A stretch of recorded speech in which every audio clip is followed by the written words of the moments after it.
Ako po'y napaiyak ngayong gabi to, hindi ko akalain na napakagaling. Palakpakan na natin ang Panginoon sa buhay ng bawat isa. Wow, man. No? Ma'am, pwede po pa-enroll? Oo, pa-enroll. Grabe, kita mo yung kung paano ginamit ang bawat isa. No? Kung paano niya in-orchestrate yung bawat boses ng bawat isa. Kahit na hindi po ako qualified po, ma'am, doon po para magiging choir member po ninyo, pero ako po'y napapaiyak. Wow, great, no? Using the life of everyone, their gifts is very amazing, right? Kaya, kahit na hindi mo gift yun, but the purpose, no? Alam niyo yung purpose ng bawat isa. Be doing, orchestrating the ministry by singing, no? Makikita mo kung paano ka gamitin ng Panginoon. Wow, palakpakan natin ng Panginoon. Great. Because this evening, I would like to share to you about, I'm so very excited by the way, and then ako'y nagpapasalamat sapagkat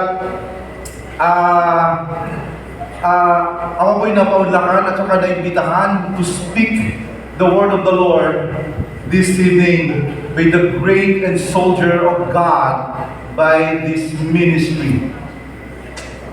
No? And then nandito na po yung aking mga lola at kakalola. Hindi po sila makatingin. No, grabe ka naman, Pastor Mac. No, hindi pa kami ganun katanda. No, by the way, I am already 39 years old. No, and Tubong Baptist po ako, Southern Baptist Church, way back sa Landasan. No, doon po talaga ako binuod ng Panginoon. When I was in my elementary, going to high school, and then going to my study, my Bible school in Manila, and then I've been taking up my master's, and then here we come. No? Isa lang po ako sa mga delegado noon na pinadala po ng aming simbahan. I think ako yung pinaka-batang deacon na nakatin dito at the age of 14. Sabi ko, Lord, I'm qualified? Qualified pa po, Panginoon? Pastor, ba't mo pinadala sa... No. Pastors and workers, right? I am wrong. Pastors and worker po, that is 14 years old, sapagkat in-appoint po ako ng pastor namin, one of the deacons of our church. 14 years old po. Wag na po pagalitan yung pastor ko. Babalik po siya in. And then for the 6 years, and then for the peace of my pastor, hindi ko na po babanggitin yung pangalan. Okay lang ba? Oo. Okay, but this evening, I would like to tackle to you about this kind of mission. Say it to your neighbor, mission. In action. Ay, sino ba dito mahilig pong humingin ng gera or something do about the action movie? Do you have a mission in action in your life? Because this evening, I'm so very excited to talk to you about this kind of story. The story about you heard by your way back to your the BBS Sunday school is a very common story. And I would like to focus on me and help me to understand this word, because this word is a very strong and very, very important to each and every one of us this night, and help me to deliver it properly. Can we bow down our head and let us pray? Father, our great Creator, in the name of the Son, our great Savior, in the name of the Holy Spirit, our great Comforter. Father, we thank you for this convention. We be gathering your sons and your daughter this evening, Lord, in sign of unity. Father, we thank you for the heart of everyone that comes here, Lord, for their sacrifices. We don't know the places, how far they are, but Lord, this moment, Lord, we celebrating your goodness. Because of your faithfulness this evening, we gather unto you. We ask your Holy Spirit to open our hearts, Father, to listen your word properly, God, to apply this word of God to each and every one of us, especially in our ministry. Even, Lord, for a different kind that you will be doing, O God, Lord, in our life. Father, we thank you. We recognize the Holy Spirit to talk to each and every one of us this night. Father, we thank you. And Lord, your speaker, Lord, make me your mouthpiece this time. Ako po isang lingkod niyo po, Panginoon. At tulungan niyo po ako, Panginoon, to deliver your word properly. We thank you not by our own studies and wisdom, but your own praise in your great, amazing Father. In the name of Jesus. Amen and amen. I'm so very excited because this night is a very special night for me. To preach and to give encouragement to each and every one of you right here, right now. Hayaan niyo po ako magbigay po sa inyo ng isang mensahe sapagkat this night is a very special night to each and every one of us. Meron po kayong mga sacrifices or schedules na pumunta kayo dito. But this night, I would like to talk to you about the mission. And then, when I studied this verse, I would like to share to you about nung nandun po ako sa Maynila, and then I'm seeing the TV, nasasada po ako, and then I'm reading the article, and then there is a name na nakapagtakaw ng aking paningin.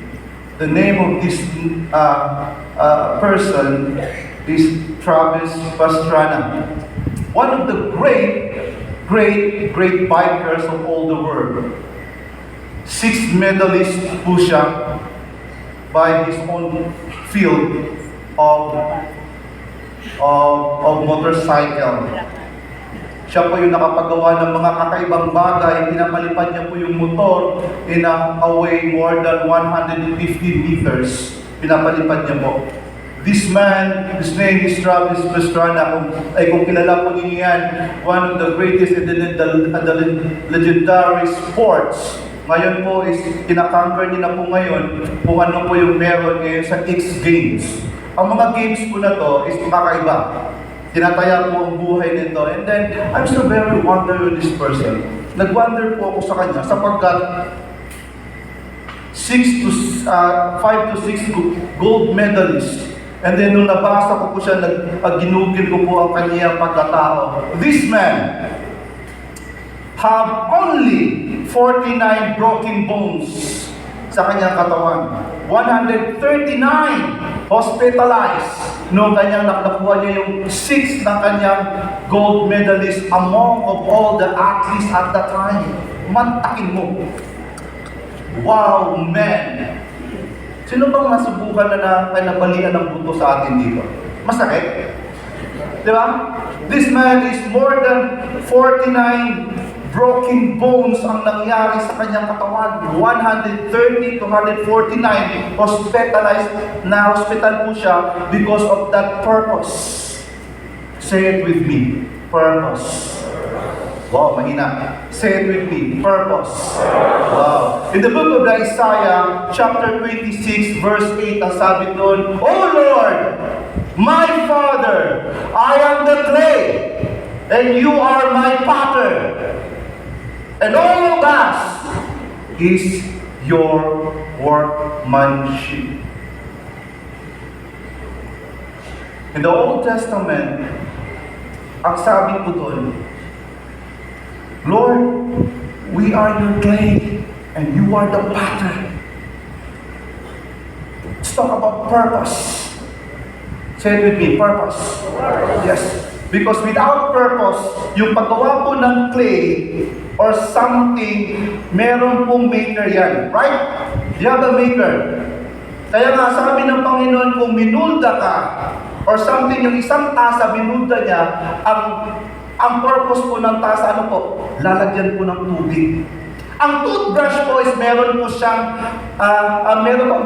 purpose. Ang toothbrush po ba ay ang purpose niya para panglinis po ng paa? Diba? Ang purpose po ng toothbrush, buti pang ang toothbrush, alam niyo yung purpose, panglinis po ng ipin. Right?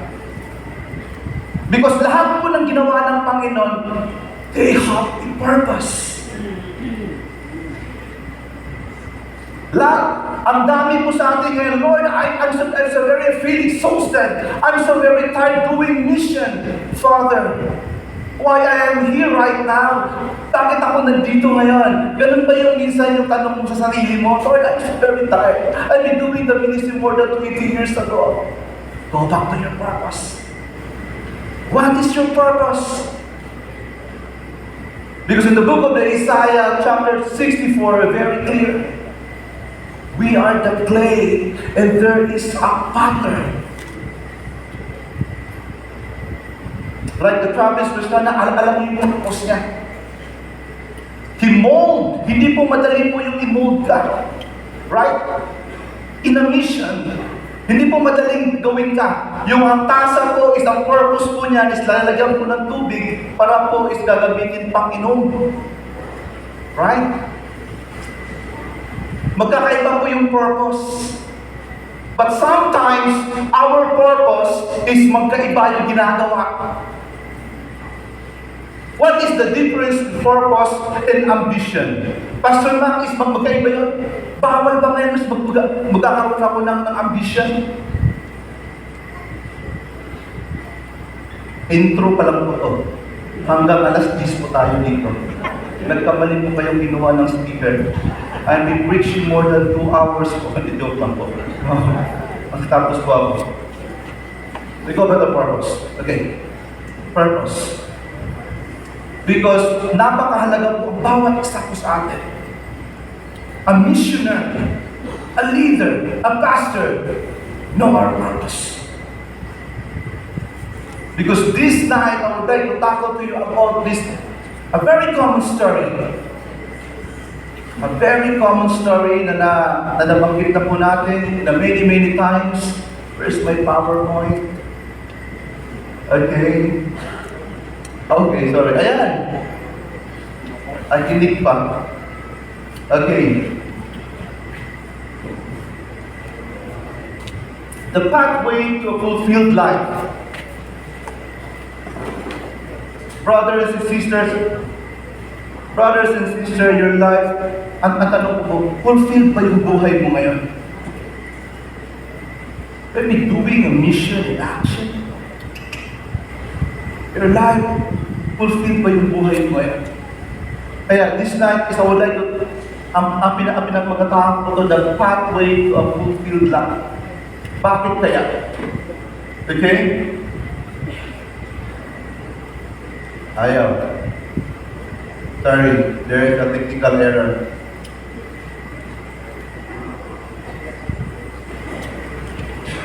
Okay. Kunin mo na lang ito, kuya. Kunin mo na lang ito ako. Para mas madali tayo.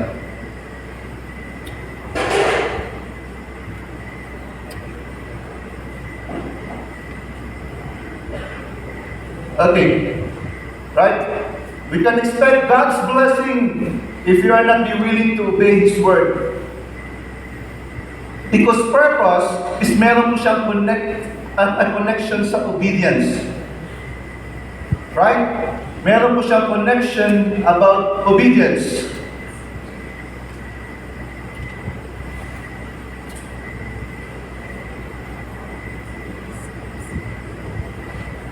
Sorry.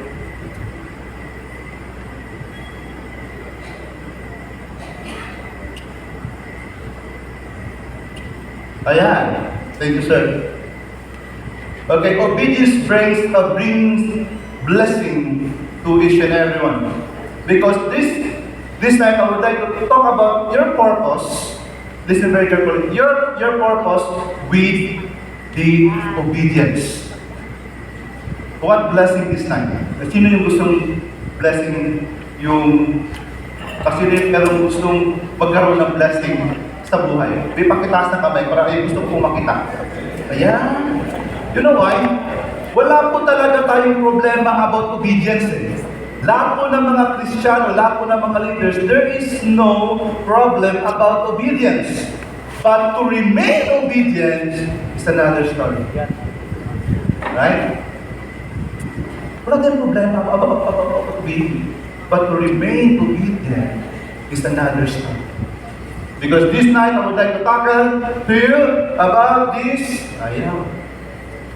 We can expect God's blessing if you aren't willing to obey His word. You know why? In the Old Testament, meron naman talaga nito. In the book of Deuteronomy, sabi dito, if you fully obey the Lord your God and carefully follow all His commands I give you today.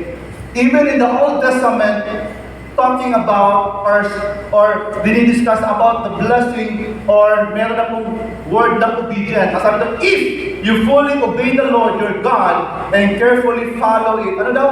If you want blessing, may na. If you want blessing, yes. If you fully obey the Lord your God, and lahat po yun, you need to obey. You need to obey. You need to obey. Because this night, we talk about the book of Luke chapter 5. Do you have a Bible with you? It's a very, very common story about your Sunday school. You know the story? About Peter?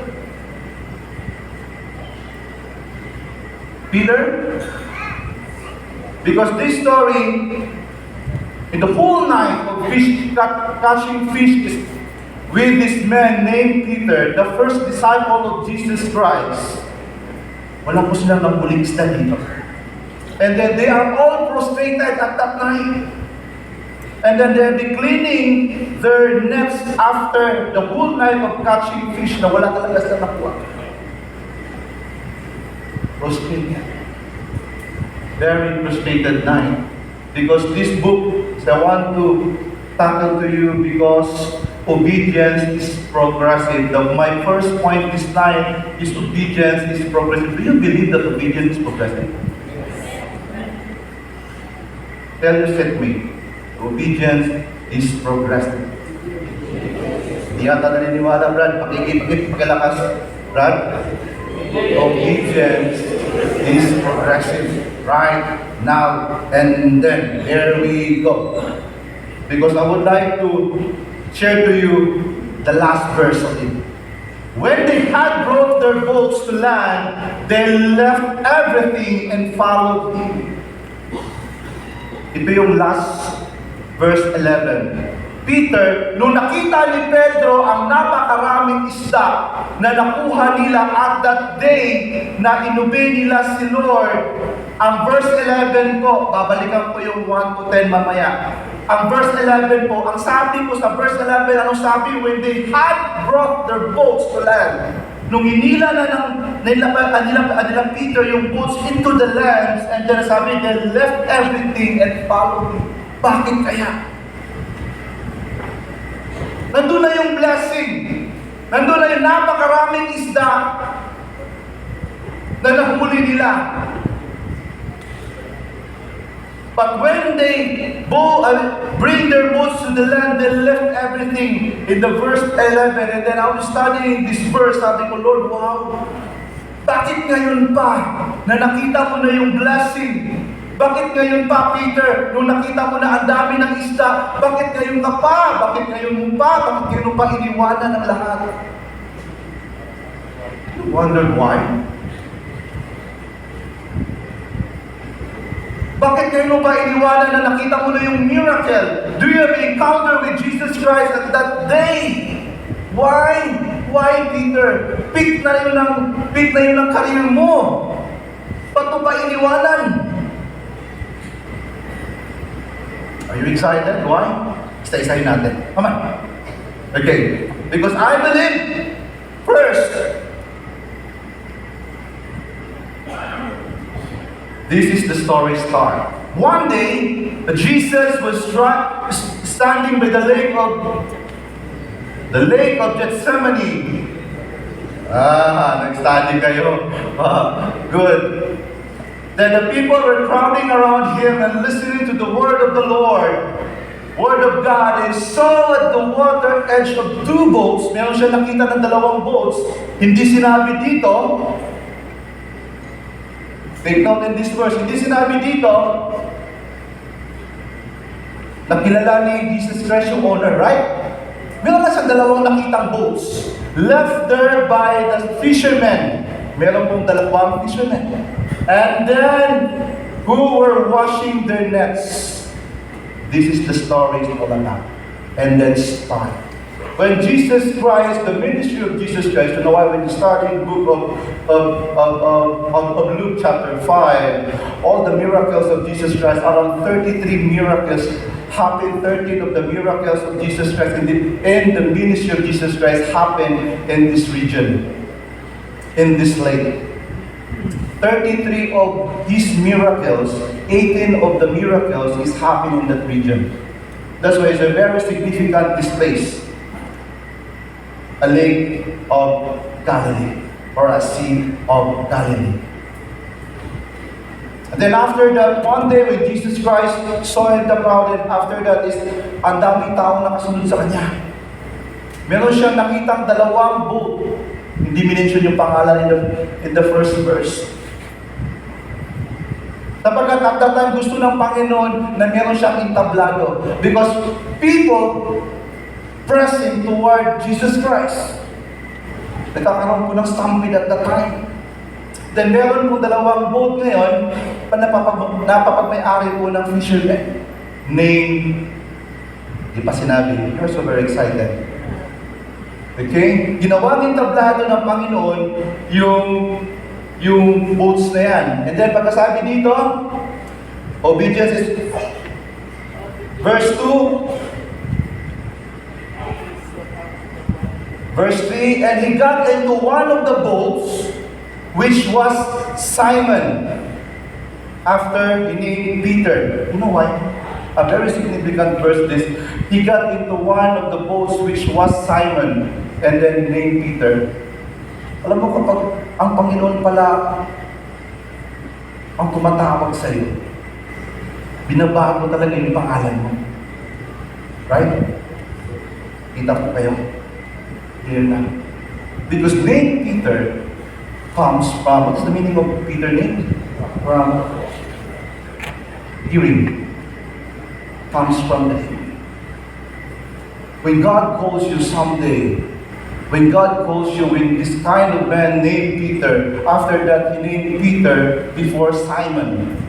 Right? And then he got into one of the boats which was Simon and asked him to put out a little distance from the land. The first command. I do believe in this verse, it's talk about the obedience is progressing. Because the first command, what is the first command in this verse? And he got into one of the boats in which Simon Peter and asked him to put out a little distance. O sige mo lang ako konti. Sige mo lang konti yung boat. That is the first command of Jesus Christ. Peter, can I borrow your boat? Then pagkatapos, isip mo lang konti. Isip mo lang konti, Peter. A little bit. I want to borrow your boat. I want to stand to your boat. I want to preach. I want to share the word of the Lord. You know why? When you study this verse, it's a very different thing ginagawa ko ngayon. Because this preacher named Jesus Christ, he spoke. He is the word of the Lord. Right? Do you believe in that? When he preached himself. He preached the word of the Lord at the time. Ito ginagawa ko ngayon, I preach the word of the Lord.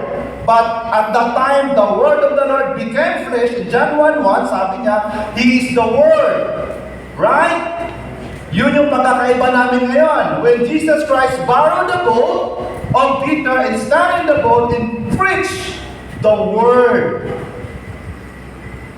And then at that time, sabi niya kay Peter, the first command, can you move it little? A little. Little lang po, Peter. Kunti lang. Why are we struggling in the ministry right now? In ourselves, as the pastor, me as a pastor, Because sometimes hindi ko po kayang sundin itong word na to. Gusto ko pa talagang agad-agad in my goal. Gusto ko agad yung kota agad. But sabi ng Panginoon, no, obedience is progressive. In this verse, very clear, ang sabi dito, because in the second verse of this, is makita natin yung second command. The first command in ang Panginoon is you look a little distance from the land, and he sat down and continued teaching the crowds from the boat. Peter, can I borrow your boat? Pastor, can I borrow your boat? Minister, can I borrow your boat? When Jesus Christ asked him right now, can I borrow your boat? Can I borrow your ministry? Can I borrow your family? Can I borrow your child? Can I borrow your status? Can I borrow your finances? Can I borrow? Because I want to stand it and what? And what? And I want to use it. And I want to use it. And I want to use it. Peter, where God is telling you right now, can you borrow your boat? Like Peter. That the first man. Kunting isig lang. That is the first man. Patuloy tayo.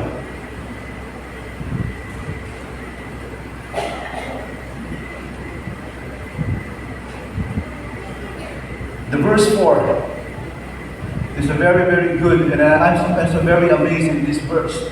Now when he had finished speaking, nung ang Panginoong Jesucristo, binago niya yung boat, ginawa niyang stage kay Peter, then pagkatapos he's been preaching. And the verse 4 comes up.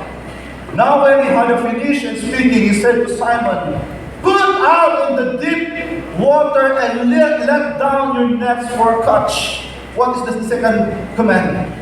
What is the second command? To what? To put into the deep water. The first command is, I want to borrow your boat and isig lang konti. And the second command is, oh, go to the deep water. That's why obedience is progressive, my brothers and sisters. Hindi po sinabi ng Panginoon, in the first place, Peter, go to the deep water, and then pagkatapos, lagyan mo yung kayong net doon, and then we catch the many fish. Hindi po ganun. Ang dami po mga pastor na katulad ko man, I'm so very exhausted doing the ministry, doing something, doing in the what God is telling me, kapag gusto ko yung shortcut. No, my brother and sister. Obedience is progressive. Come on. Progressive. You know why you hurt other people? Because sometimes you use shortcuts. We'll be dealing about problem. Come on. Okay, tanggal ka na. Come on, another problem. Okay, ganito ka na. Because you need to understand. Even the decision that you make is a progressive. Right? Hallelujah. Progressive. And then the second command is, Peter, put into the deep water and let down your nets for a catch. You know why? I'm reading this story. It's very weird. Alam mo, ang story na to, nung binasa ko, kagaya na to, pumunta ka ng parking lot. Sino may mga sasakyan dito? Taas kamay. May mga sasakyan. Taas kamay ng sasakyan. Ayan. Dalawa lang. Ang dami nakapark. Sabi naman. Okay, maya. Pakitaas kamay ng sasakyan. Praise God! Praise God! Yeah. Salamatan yung may sasakyan tayo. Okay ba yun? Pakita mo yan. Bumaba ako. Bumaba si Jesus. Ako bumaba. Pumili ako ng sasakyan ngayon dyan. Ano mga galang sasakyan dyan? Audi. And then pagkatapos pinatungan yung sasakyan mo. And then dumating ka ngayon. Sabi mo, Brad, bakit kumatong ang sasakyan mo? Sabi ko, Brad, can I borrow your car? Because I want to speak God's word to the people, among the people. Can I borrow it? Anong mararamdaman mo? Ay naman, bakit naman ganito? Pwede mo naman ako bigyan ng text eh. Anong Pastor Padilla ko kanina? Yung hood ko masisira. Ano ba? That scenario happened exactly in the day of Peter. When Jesus Christ approached in that lake, kinuha niya isang bangka, pumatong siya, I want this boat because I want to use it. I want to use it for the ministry. You know why in this verse, wala pang reklamo si Peter.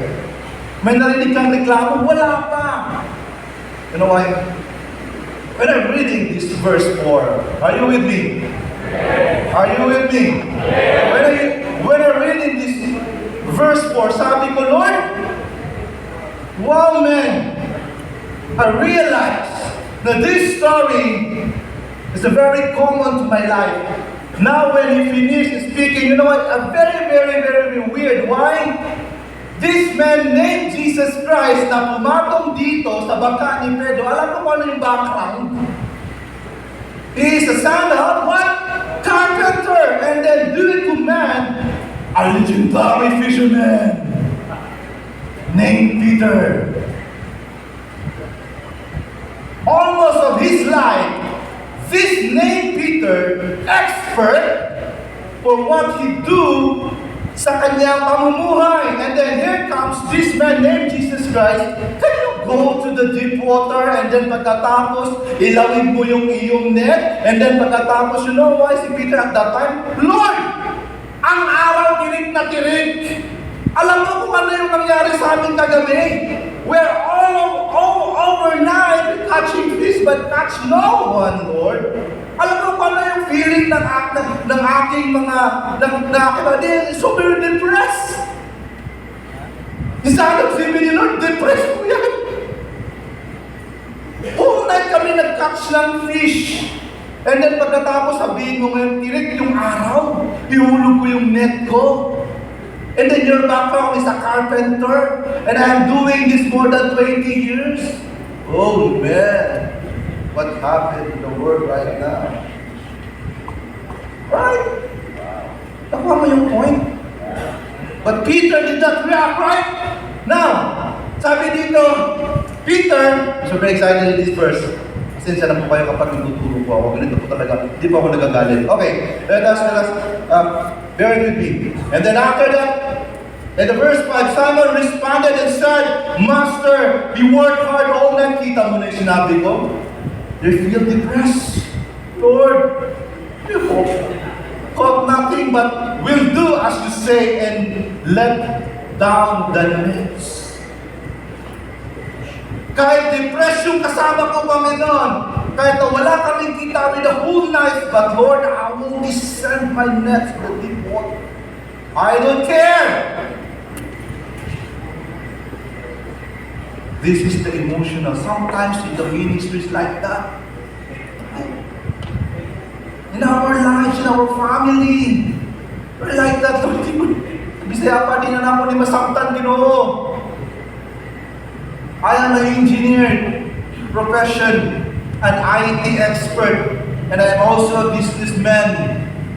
I'm dealing with businesses more than 10 years. And then one day happened in my life in Manila. Alam niyo yung Mika-Link? Kung saan kayo nag-withdraw ng pera?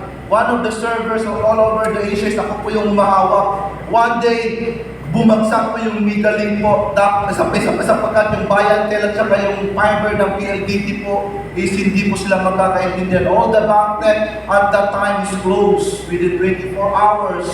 8 hours. And then it's more than 800 million per minute ang mawawala po sa bank net. Then here comes na nandito kami, we'll be going to the Manila, and then pagkasabi niya sa akin, Sir Mac, can you fix at least ang Davao at saka 1/4 ng Mindanao? Sabi ko, Lord. And then at that field, hindi ko field yan.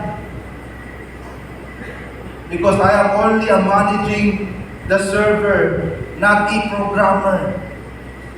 And then at that time, and then I keep on praying kay Lord, because my boss is a very, very dragonist. Dragonist? Can you fix it? Oh no.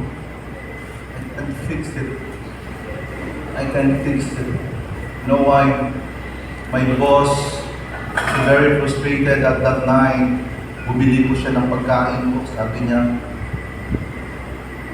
eat first. Then fix it. Then I keep on praying to the Lord. Lord, sabi ko, ma'am, wala na bang iba? Then sabi niya sa akin, may nakikita ka pa ba?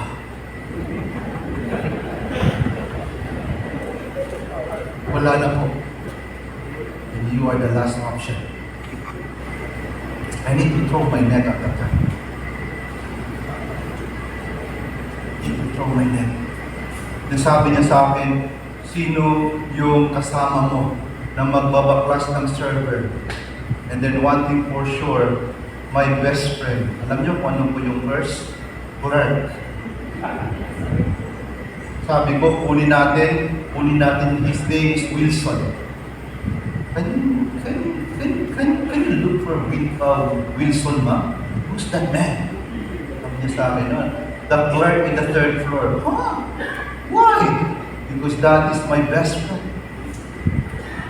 Then after that, he called Wilson, and then binaklas namin yung server at that night. Then I keep on praying to Lord. Dalawa lang po yung mapupunta namin. Maayos namin at bukas, hindi namin maayos, wala na po kami trabaho. And then by the grace of the Lord, sabi niya sa akin, we have another engineers. Ang dami nating engineers, taga-graduate ng UP, Lasal. Can you call them to help you? No, ma'am. Because sabi niyo sa akin, no one is available. Look at ma'am.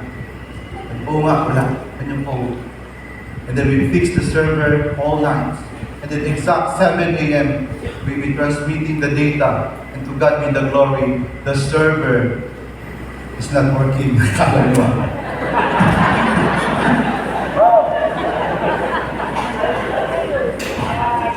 The 6 a.m., the server is not working. And then I keep on praying to the Lord. Lord, matatanggal na po kami. Exactly quarter to 7 in the morning. And then I will open ulit yung server. Umilaw lahat. Sabi ko ng best friend ko, praise God! Can I go, ma'am? Did I make a report? No. At the time, hindi po siya nag-work. Hinintay ko po yung aking superior at that time. Pinatay namin yung server. Nasa table po kami, lungkot na lungkot ako.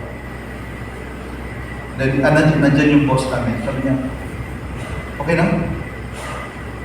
Hindi po kami nagsalita. And then, ano sabi niya? My fears is calm. At that time, I'm so very sober. And then di kami nagsalita. That is a word of frustration and a negative word for the whole night. And then my mom, my dragonist mom, in-on niya yung server. Pag-on niya ng server, miraculously, the server is up. Exactly 8:01 in the morning. Then tinanong ako, what is the condition of the server? Ano yung sira? Wala po akong masabing sira. Sabi ko sa kanya, The Lord feeds the server.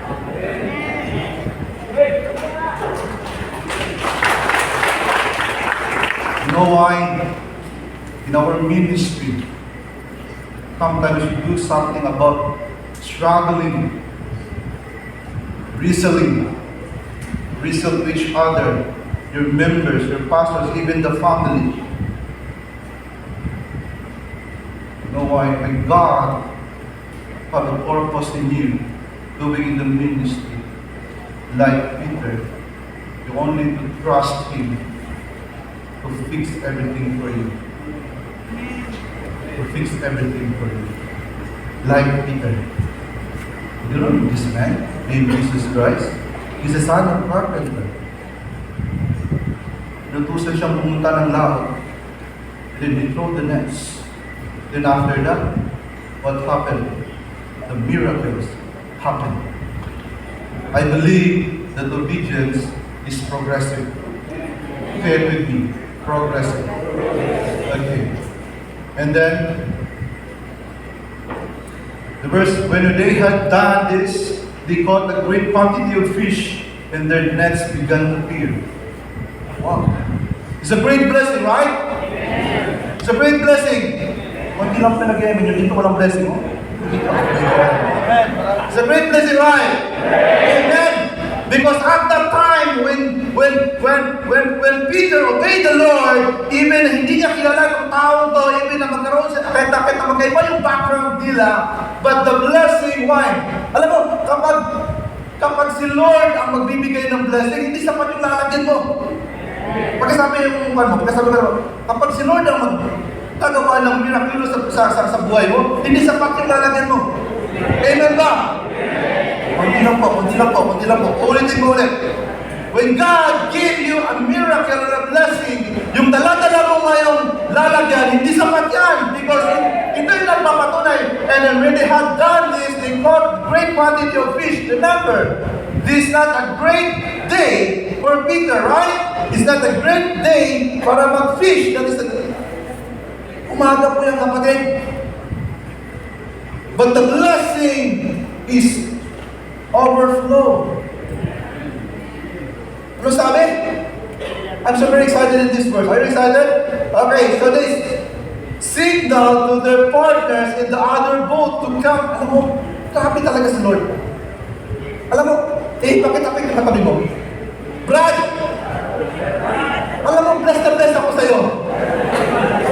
Lahat ng mga naniniwala sa anak ng Panginoon, a great blessing for your neighbor. Neighbors, tingnan mo, sabi signal to their partners in the other boats to come and help them.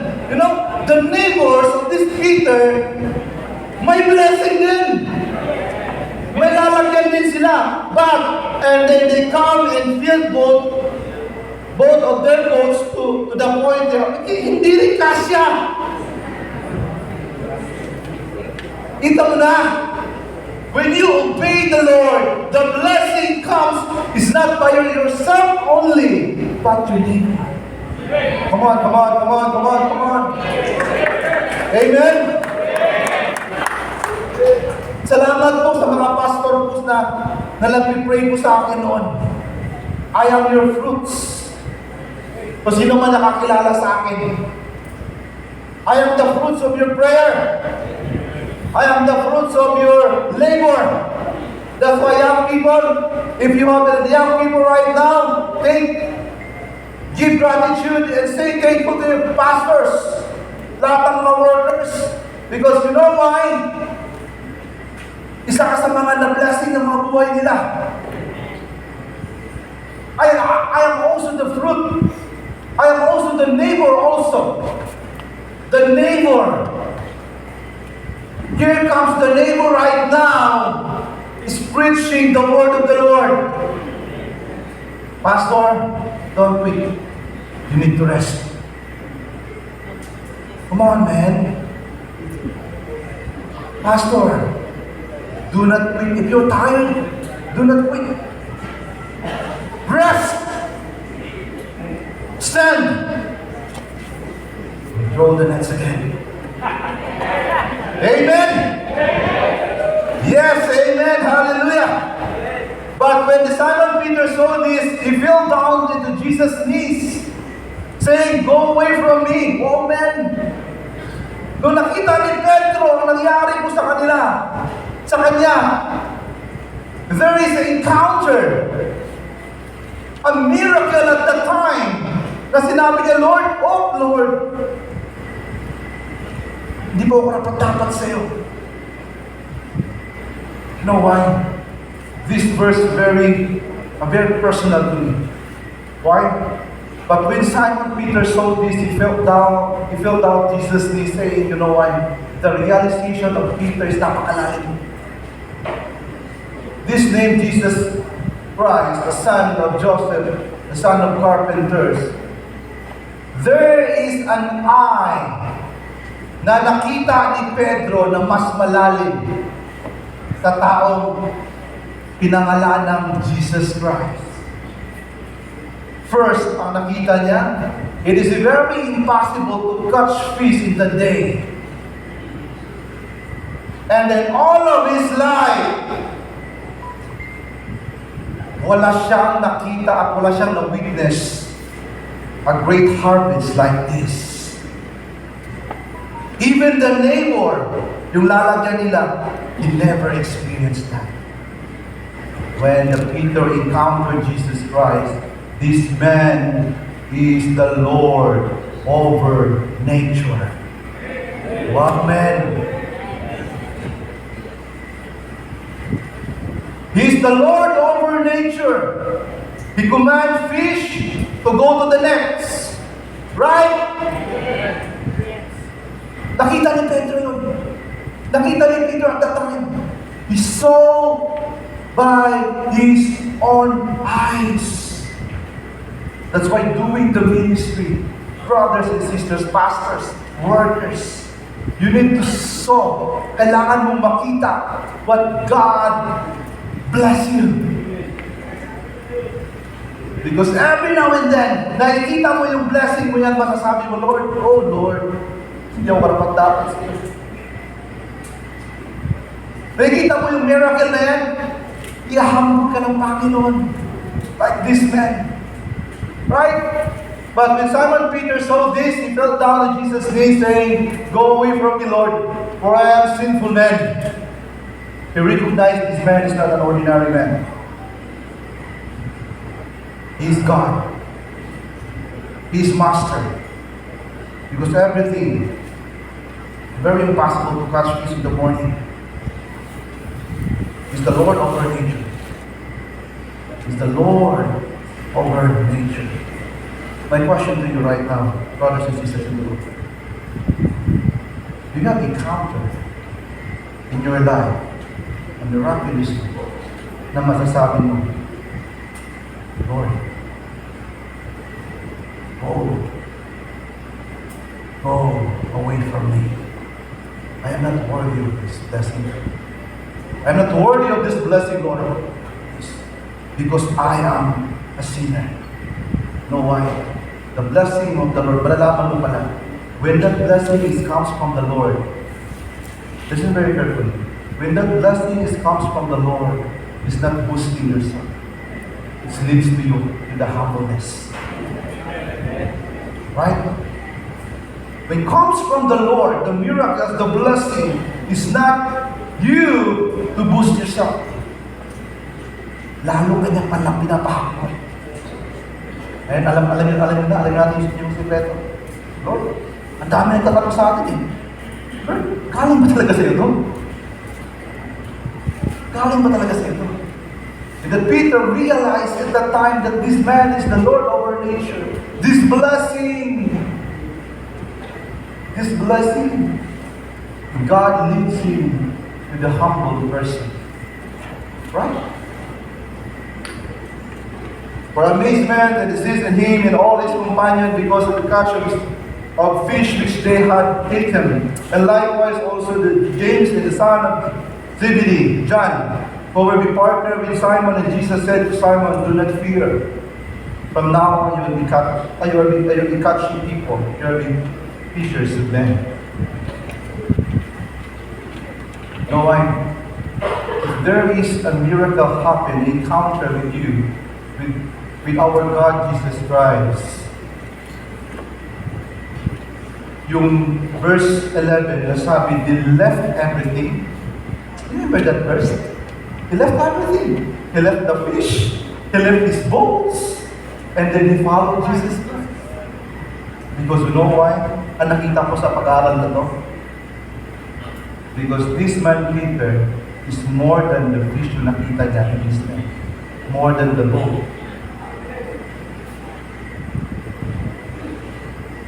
This man is the source of everything. That's why he leaves the fish. He leaves the boat.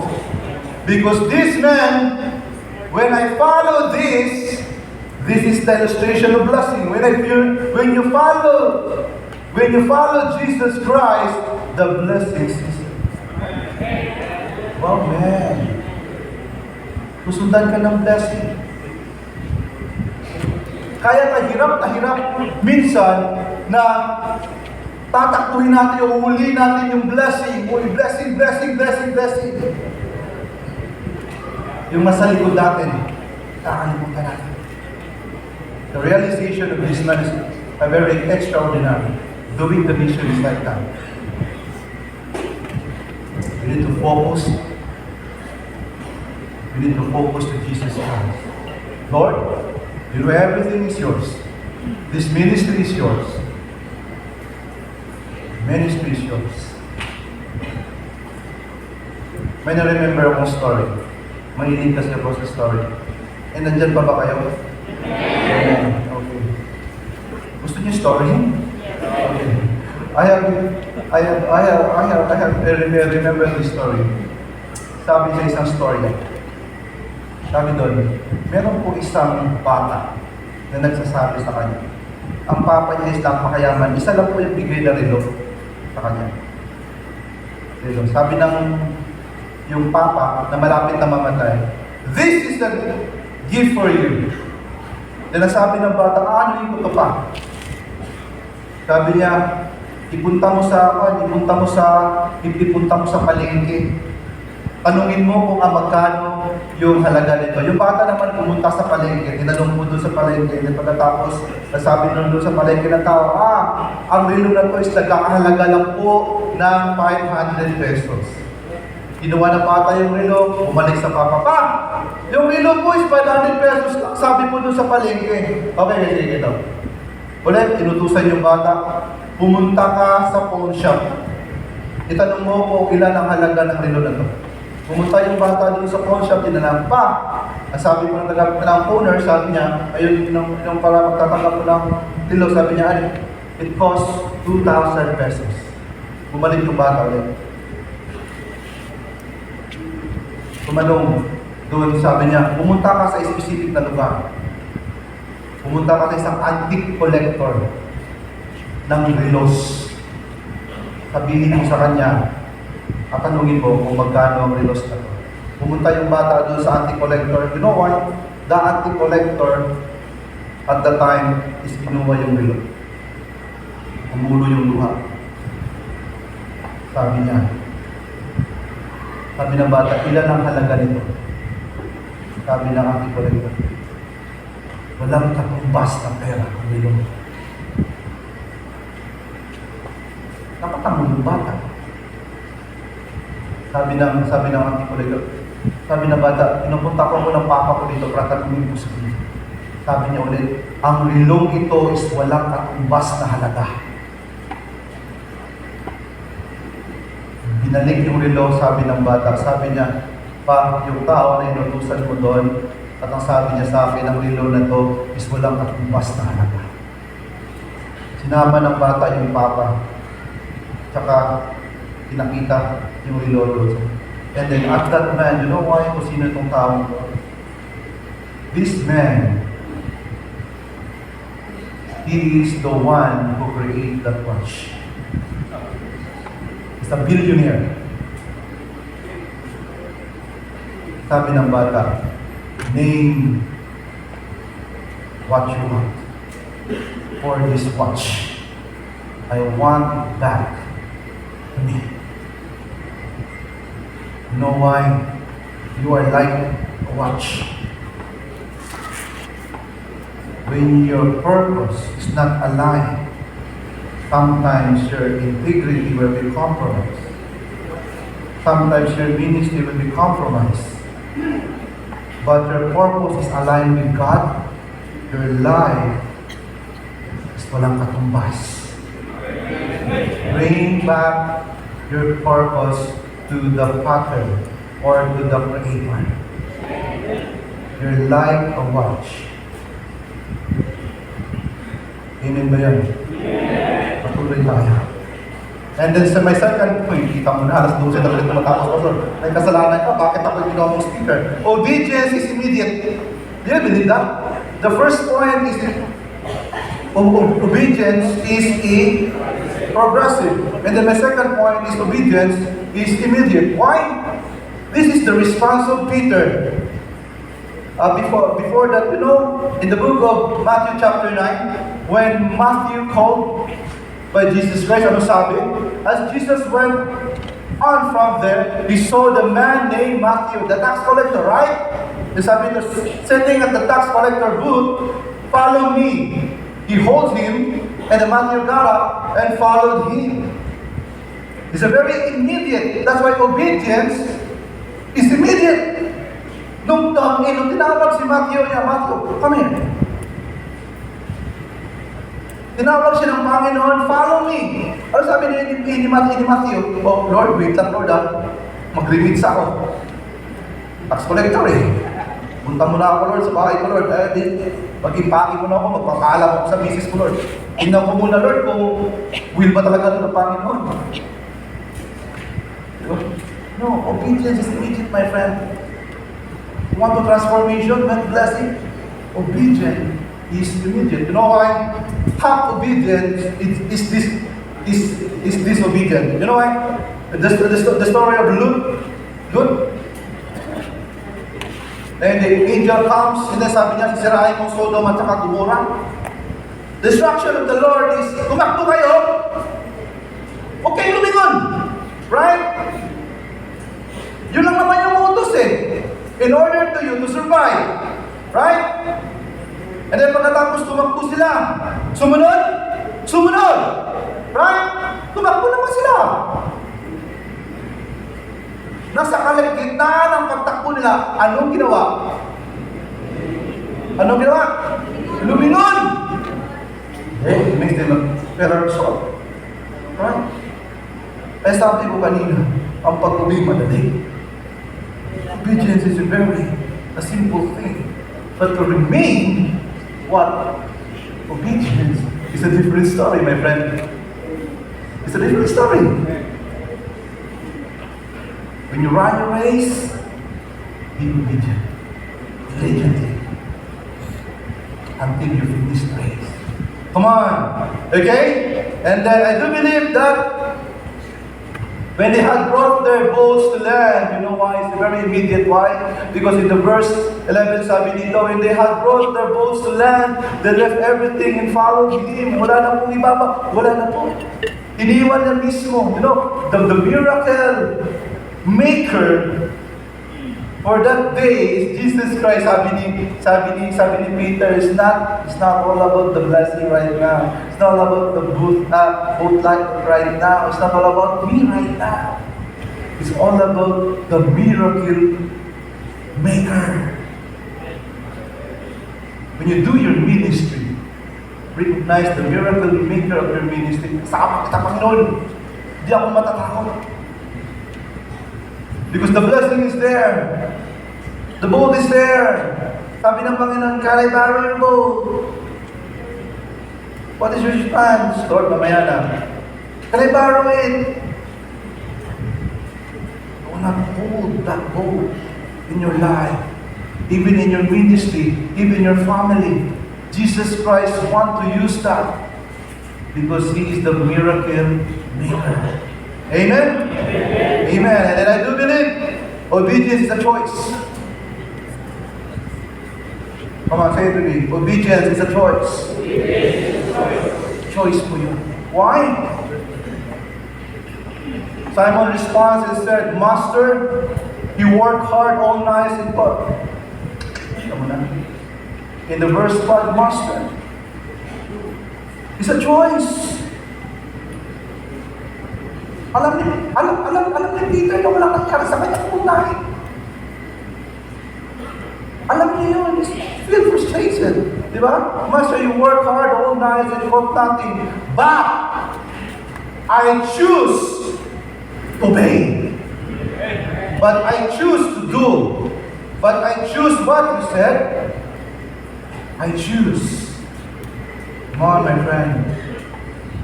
Obedience, even the ministry, is a choice. It's a choice. In mission and action, I do believe obedience is a progressive to the mission. Hindi po kayo in-appoint ng Panginoon na pagbago niyo, pastor agad tayo. Ano ba yung pastor ba? Oh, man. Right, hindi. Progressive ang paglagay ng Panginoon. Progressive yung calling. Right? And then I do believe obedience is a choice. It's a choice. I have my question right now to you. When Jesus Christ asked you, can I borrow your boat?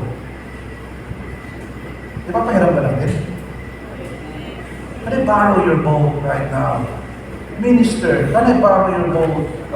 Because your boat sometimes is your frustration. What is your frustration right now? Can I borrow it? Can I borrow it? Lord, I'm so tired. Can I borrow that? Lord, I don't know what the way. Can I borrow that? Panginoon, hindi ko alam kung paano ko masimulan to. Can I borrow it? Can I borrow it? Like Peter. And when they had done this, they got great quantity of fish and their nets began to pierce. Binalikan ko ito sapagkat I want to make a formula for this. No, why? Hindi nakita ni Peter at the time yung blessing is nasa isda. Bakit iniwan lahat? Because nakita ni Peter sa kanyang buhay ang gumawa ng miracle is kasama niya. In your ministry, that's why the verse Jesus Christ said, do not fear. Men, do not fear. Because from now on, when I borrow your boat, I take over everything. When I borrow your ministry, I will take over it. When I borrow your family, ako bahala sa iyo. Kaya kapatid, kung napapagod ka, in doing the ministry in action, recall, Lord, pinahiram ko ba talaga sa iyo?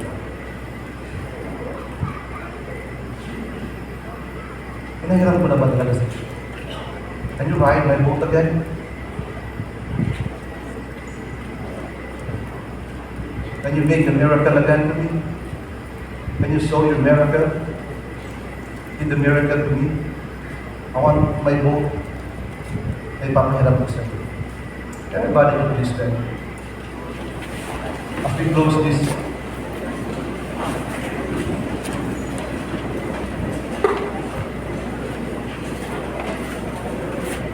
let us pray. Let us pray. No, why? I agree. Hindi ko alam kung what is the burden outside of the ministry before kayo pumunta dito. Ayun. Financially, napapagod ka doing the ministry. Ayun mo ay, you are like a neighbor. You are a perfect neighbor right now. Sometimes yung iba sa inyo si Peter, nung in-invite ka lang ng pastors mo na yung pamunta na dito. Sometimes si Peter, and then right? God is asking, right now, Lord. You're doing the ministry.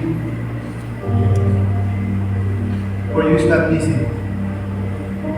I don't know, kapatid, paano yung pinagdadaanan niyo sa ministry.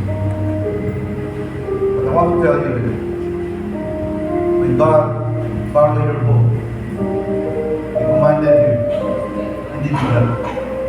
Iisip mo lang, kapatid. Isip mo lang, kapatid. After you learn to follow this command, you're ready for the harvest. Jesus Christ said, go to the deep water. Then after that, you're ready to catch blessing. Throw your net.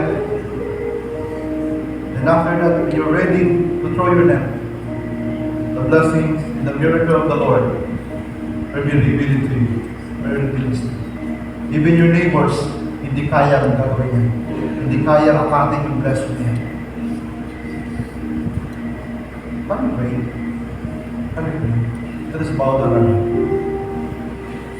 Father, I would like to say thank you to you for this opportunity. For the pastor right now, for the minister right now. I don't know their hearts po, Panginoon, kung ano yung meron silang puso ngayon, Panginoon, kung meron pong sigat po, Panginoon, in doing the ministry. But Lord, I know that you are the miracle maker. Father, I pray, in the mighty name of our Lord Jesus Christ, to learn how to obey. Sapagkat po, Panginoon, you called us. Tinawag mo po kami, Panginoon. Hindi bigla. At hindi ka po umasa po, Panginoon. Panginoon, heal our hearts right now. Sometimes, Lord, we feel frustrated in doing the ministry sometimes, even in our families, Father. Father, please, we ask, Lord, sometimes yung iba po sa amin po, Panginoon, as napapagod po kami. And I pray, you're a great God. Kahit hindi namin alam po, Panginoon, kung ano po yung gagawin namin. In the mighty name of Jesus Christ, Lord, we are willing na ihagis po, Panginoon, yung next po namin. Because po, Panginoon, ikaw po yung kasama po namin. You are the miracle maker into our ministries, into our families, so God. Even for this organization po, Panginoon. Bless this organization, Lord, Father, Lord Jesus. All the pastors right now here, God, unite, O God, in your name. Oh, hallelujah. Father, we commit everything to you with a humble heart. The blessing po, Panginoon, is ikaw. Father, in the name of the Father, the Son, and the Holy Spirit. We close this with the attitude, praising you, gratitude. We thank you, Lord, for choosing us, calling us, Lord, to surrender everything to you. Father, we choose to leave everything because I know, we know, that you are the source of everything. We commit everything to you. In Christ's name. Amen and amen.